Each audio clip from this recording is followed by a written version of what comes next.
France சென்றுள்ள பிரதமர் நரேந்திர மோடி அந்நாட்டு அதிபர் இமானுவேல் மேக்ரானுடன் சந்திப்பு. பிரதமரை ஆறத் தழுவி வரவேற்றார் இமானுவேல் மேக்ரான். இந்தியா, பிரான்ஸ் உள்பட பல்வேறு நாடுகளைச் சேர்ந்த புத்தாக்க நிறுவனங்களை ஒருங்கிணைக்கும் பாரத் இன்னோவேட்ஸ் நிகழ்வு பிரதமர் நரேந்திர மோடி, பிரான்ஸ் அதிபர் இமானுவேல் மேக்ரான் இணைந்து துவக்கி வைத்தனர். Bharat Innovates 2026 brings this momentum onto a global platform. 120 of India's leading deep tech startups from 13 frontier sectors, chosen from most promising deep tech innovations. France நாட்டின் நீஸ் நகரில் முதலீட்டாளர்களை சந்தித்து கலந்துரையாடினார் பிரதமர் நரேந்திர மோடி. இந்தியாவின் புத்தாக்க முயற்சிகளில் பங்கேற்க வாருங்கள் என பிரதமர் அழைப்பு. திமுக தலைவர் மு.க.ஸ்டாலின் தலைமையில் வரும் 17ஆம் தேதி திமுக எம்எல்ஏக்கள் கூட்டம். சட்டப்பேரவை கூட்டத்தொடரில் எதிர்க்கட்சியாக எழுப்ப வேண்டிய கேள்விகள் குறித்து ஆலோசிக்க திட்டம். தேர்தலில் அதிமுகவின் தோல்விக்கான காரணத்தை எடப்பாடி பழனிசாமி உணரவில்லை என சி.வி. சண்முகம் குற்றச்சாட்டு. அதிமுக பொதுக்குழுவை கூட்டுவதற்கு இபிஎஸ்ஸிற்கு ஏன் அச்சம் என கேள்வி. தோல்விக்கான காரணத்தை ஆராயுங்கள், இதுவரை இல்லை. 2024 நாடாளுமன்றத்தில் சொன்னோம், அப்போதும் நீங்கள் செவிசாய்க்கவில்லை. இப்போதாவது சொல்கிறோம், கூட்டத்தை கூட்டுங்கள், பொதுக்குழுவை கூட்டுங்கள். ஆனால் அதற்கு முன்பு பொதுக்குழுவை கூட கூட்ட காலதாமதமானால் கட்சியினுடைய செயற்குழுவை கூட்டுங்கள், எல்லோரையும் அழையுங்கள், அழைத்து அதில் விவாதியுங்கள். ஏன், என்ன காரணம், என்ன நடவடிக்கை எடுக்க வேண்டும், இது சீர் செய்வதற்கு என்ன செய்ய வேண்டும் என்பதை விவாதியுங்கள். ஏன் அச்சப்படுகிறீர்கள்? சீட்டுக்கட்டுகளைப் போல அதிமுக சரிந்து கொண்டிருக்கிறது என சி.வி. சண்முகம் விமர்சனம். அதிமுகவில் இருந்து கட்சியினர் வெளியேறுவதை தடுக்க வேண்டும் எனவும் வலியுறுத்தல். இன்றைக்கு அதிமுகவில் இருந்து நிர்வாகிகள், தொண்டர்கள் கொத்து கொத்தாக விலகிக் கொண்டிருக்கிறார்கள். சீட்டு கட்டு போல் இன்றைக்கு அதிமுக சரிந்து கொண்டிருக்கிறது.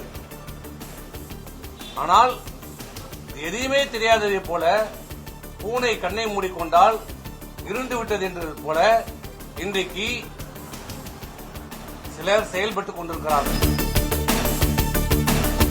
பாமக கூட்டணியால் தான் தேர்தலில் 31 தொகுதிகளில் அதிமுக வென்றது என சி.வி. சண்முகம் கருத்து. பாமக இல்லை என்றால் 7 அல்லது 8 தொகுதிகளில் மட்டுமே அதிமுக வென்றிருக்கும் என பேட்டி. தொடர் தோல்வி. அதிமுக மக்கள் மத்தியிலே புறக்கணிக்கப்பட்டிருக்கிறது. 47 தொகுதியிலே வெற்றி என்று சொல்கிறார், வாய் கூசாம சொல்லுகிறாங்க. 47 தொகுதியிலே 31 தொகுதி பாட்டாளி மக்கள் கட்சி போட்ட பிச்சை. பாட்டாளி மக்கள் கட்சி கூட்டணியில் இல்லை என்றால் இங்க வட மாவட்டத்திலே அரியலூர், கடலூர், விழுப்புரம், கள்ளக்குறிச்சி, திருவண்ணாமலை, வெள்ளூர், தர்மபுரி, ஏன் சேலத்துல இவரே தப்பி தவறிதான் தட்டு தடுமாறிதான் ஜெயிச்சிருப்பார். மீதி 6 தொகுதி ஜெயிச்சிருக்காரு. அதிமுக ஒரு 7-8 தொகுதியில் ஜெயிச்சிருக்கும். இதுதான் நிதர்சனமான உண்மை. சர்வதேச அளவில் ஸ்டார்ட் அப் புரட்சியின் அடையாளமாக இந்தியா திகழ்கிறது. உலகளாவிய சிக்கல்களுக்கு இந்திய இளையோர் தீர்வு காண்பதாக பிரான்சில் நடைபெறும் பாரதத்தின் புத்தாக்க மாநாட்டில் பிரதமர் மோடி பேச்சு. இந்தியா பிரான்ஸ் நட்புறவு என்பது உறுதி, புதுமை, உத்வேகம், தொலைநோக்கு பார்வை கொண்டது. விமான தொழில்நுட்பம், ஏஐ, குவாண்டம் கம்ப்யூட்டிங் உள்ளிட்டவற்றில் இந்தியாவும் பிரான்சும் இணைந்து செயல்படும் என பிரதமர் அறிவிப்பு. அணுசக்தி, எரிசக்தி, காலநிலை, விமான தொழில்நுட்பம் உள்ளிட்ட பல்வேறு துறைகளில் இந்தியாவுடன் இணைந்து பிரான்ஸ் செயல்படுகிறது. பரஸ்பர நம்பிக்கை மற்றும் மதிப்புடன் இரு நாடுகளும் இணைந்து பணியாற்றுவதாக பிரான்ஸ் அதிபர் இமானுவேல் மேக்ரான் பேச்சு. உலகளவில் ஸ்டார்ட் அப்களில் இந்தியா முன்னணியில் திகழ்வதற்கு விண்வெளி துறையே ஆகச் சிறந்த உதாரணம். மிக குறுகிய காலத்தில் சந்திரயான் 3 திட்டத்தின் மூலம் நிலவின் தென் துருவத்தில் தரையிறங்கும் சாதனை படைக்கப்பட்டதாக பிரான்ஸ் அதிபர் புகழாரம். பாஜக தலைமையிலான தேசிய ஜனநாயக கூட்டணியிலிருந்து விலகியது தமிழ் மாநில காங்கிரஸ். கட்சியின் செயற்குழு கூட்டத்தில் முடிவெடுக்கப்பட்டதாக ஜி.கே. வாசன் அறிவிப்பு. எங்களது கூட்டணியும் எதிர்பார்த்த வெற்றியை தமிழகத்திலே பெற முடியவில்லை. தமிழ் மாநில காங்கிரஸ் கட்சி சட்டமன்றத்திலே அடித்தளத்தை ஏற்படுத்த முடியவில்லை. கூட்டணியிலிருந்து தமிழ் மாநில காங்கிரஸ் கட்சி நட்பு கட்சியாகவே விலகுகிறது. அதிமுக எம்எல்ஏக்களை முதலமைச்சர் ஷாப்பிங் செய்கிறார் என்று மு.க. ஸ்டாலின் விமர்சித்த விவகாரம் ஆள் பிடிக்கும் நிலை தங்களுக்கு இல்லை என்று அமைச்சர் செங்கோட்டையன் விளக்கம். எங்களை பொறுத்தளவுக்கு ஆள் பிடிக்கிற வேலை எங்களுக்கு தேவை, அது போன்ற நிலைகள் இல்லை. தமிழக வெற்றிக் கழகத்துறை தலைவரை நாடி மக்கள் வருகிறார்கள். அதிமுகவில் இருந்து விலகுவதாக நடிகை கௌதமி அறிவிப்பு. தற்போது உள்ள அரசியல் சூழலை கருத்தில் கொண்டு கனத்த இதயத்துடன் கட்சியில் இருந்து விலகுவதாக கடிதம். அரசியலுக்கு வருவது குறித்து தனது ரசிகர் மன்ற நிர்வாகிகளுடன் நடிகர் ராகவா லாரன்ஸ் ஆலோசனை. விரைவில் நல்ல முடிவை அறிவிப்பதாக சூசகம். அரசியலுக்கு வரலாமா வேண்டாமா அப்படின்னு நான் மக்கள்கிட்ட கேட்டிருந்தேன். எல்லாரும் அவ்வளோ அன்போட வாங்க, நீங்கள் வராமல் வேறு யார் வர்றது. நான் ஒரு முடிவு எடுத்திருக்கேன். அதை இன்னும் கூடிய சீக்கிரத்தில் அந்த நல்ல முடிவை சொல்லலான் இருக்கேன். தாவேக அரசின் ஒரு மாத செயல்பாடு சிறப்பாக உள்ளதாக நடிகர் ராகவா லாரன்ஸ் பாராட்டு. பொறாமையால் தாவேகாவை சிலர் விமர்சிப்பதாகவும் கருத்து. பொறுத்த வரைக்கும் ரொம்ப நல்லா இருக்கு, சூப்பராகவே இருக்குன்னு சொல்லலாம். கடுமையான விமர்சனங்கள் அவங்க முன்வைக்கிறதுக்கு ரீசன் என்னன்னா பொறாமை தான் சார் காரணம். விமர்சனங்கள் நம்ம வைக்கிறதுக்கு முன்னாடி நம்ம என்ன செஞ்சோம் அப்படின்றது கொஞ்சம் யோசனை பண்ணிட்டு விமர்சனங்கள் வச்சா நல்லா இருக்கும். பொன்னேரி தாவேக எம்எல்ஏ அலுவலக திறப்பு விழாவின் போது கட்சி நிர்வாகிகளை பவுன்சர்கள் உள்ளே அனுமதிக்காததால் வாக்குவாதம். கட்சி நிர்வாகியை அடிக்க பாய்ந்த பவுன்சரை தடுத்து நிறுத்திய சக நிர்வாகிகள்.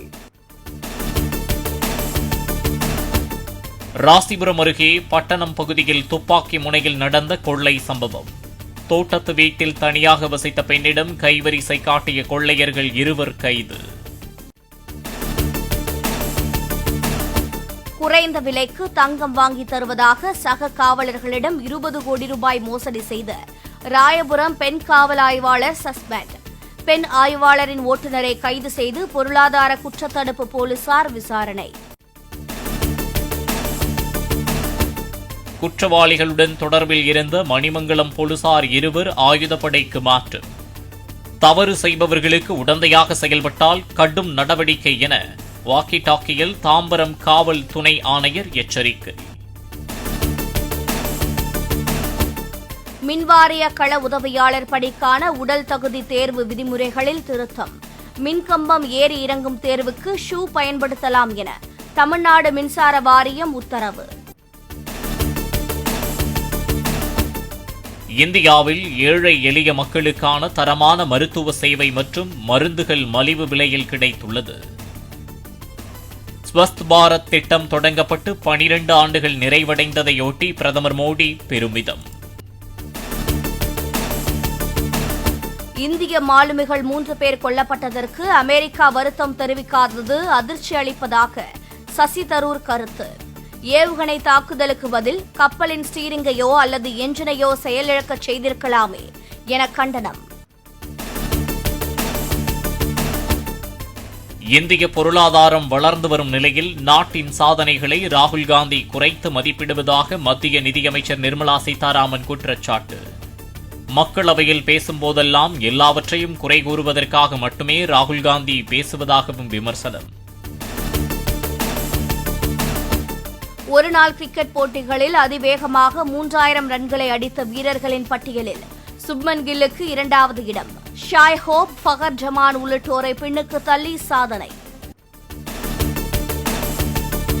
இரவில் ஆட்டோவில் சென்றபோது போலீசார் தன்னை கொடூரமாக தாக்கியதாக வங்கதேச கிரிக்கெட் வீரர் நயீம் ஹசன் குற்றச்சாட்டு. அக்கம் பக்கத்தினர் தான் ஒரு கிரிக்கெட் வீரர் என கூறிய போதும் கேட்க மறுத்து காவல் நிலையம் அழைத்துச் சென்றதாக வேதனை.